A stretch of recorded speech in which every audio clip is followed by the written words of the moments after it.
I had breast augmentation done in 1996, and then I had liposuction done in 2001.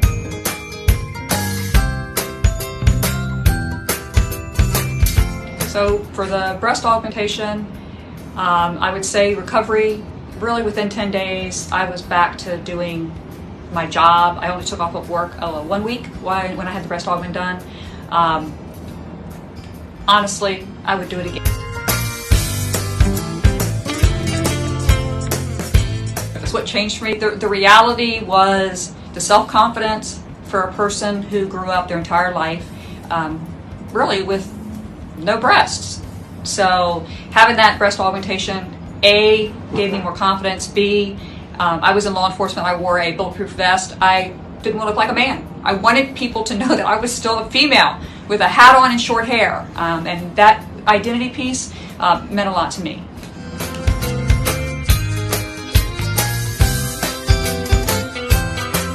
So I was working not too far from here, and Dr. Berman's name was just in the network of being an incredible plastic surgeon. So I had never had any plastic surgery before, and I really didn't know where to start. To be honest, he worked a case back when I was working that he became pretty renowned for. That would be the Bobbitt case. And during that time frame is when I had my surgery done, and through just word of mouth in that network, I reached out to Dr. Berman, and again, 20-some years later, here I am. He's still in practice, and I wouldn't go anywhere else, honestly.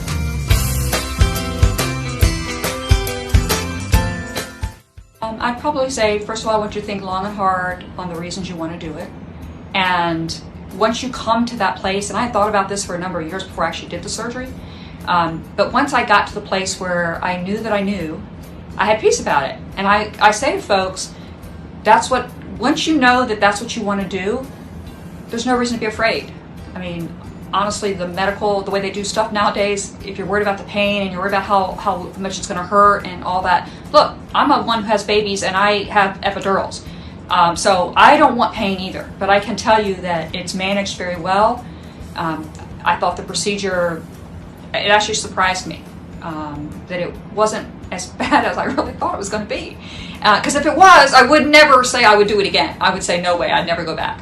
So no, I would say, if you're on the fence about it, A, why are you on the fence? And maybe have some of your additional questions answered. Something's keeping you from being able to say, yes, I want to do this. But I knew that I wanted it so badly that there wasn't anyone that was going to talk me out of it. And as a matter of fact, I didn't poll people and ask them what they thought about it. The only person that knew that I was coming to have the breast aug was my husband and my friend who was bringing me.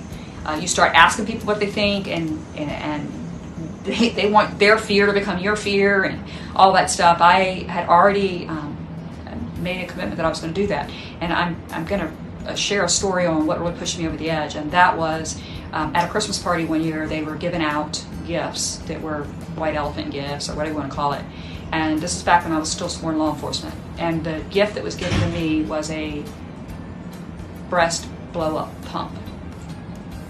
I was so horrified, humiliated in front of my colleagues. I was humiliated in front of my husband. He was humiliated for me. It was at that moment that I knew that I knew. I never wanted to be back in that spot of humiliation at the hands of colleagues and male colleagues at that.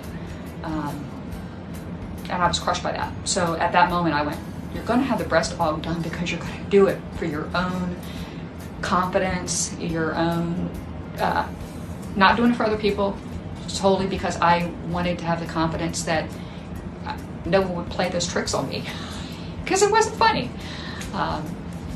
So that's what pushed me over the edge. Everyone will have their trigger of what makes them say, today's the day I'm going to do it. But that was the trigger that I went, oh, of course you're going to do it. So yeah, that's just being honest and what got me off the fence. For you, it'll be whatever's holding you back. I just encourage you to ask the questions to the staff. They will tell you what to expect. They will walk it out with you. They will, I mean, the staff is perfect. they were my go-tos, and are the ones that really made me confident and comfortable in saying yes, because I knew what they said was true, and they were going to do exactly what they said they were going to do, and they did. Thank you so much. I am beyond humbled to actually be asking you these questions, because you are really the original Berman Beauty rock star. Well, thank you. And thank you for your career in law enforcement, and thank you for being an amazing patient. Well, thank you, and thank you for the great customer service and the care that I've had over the years through your practice.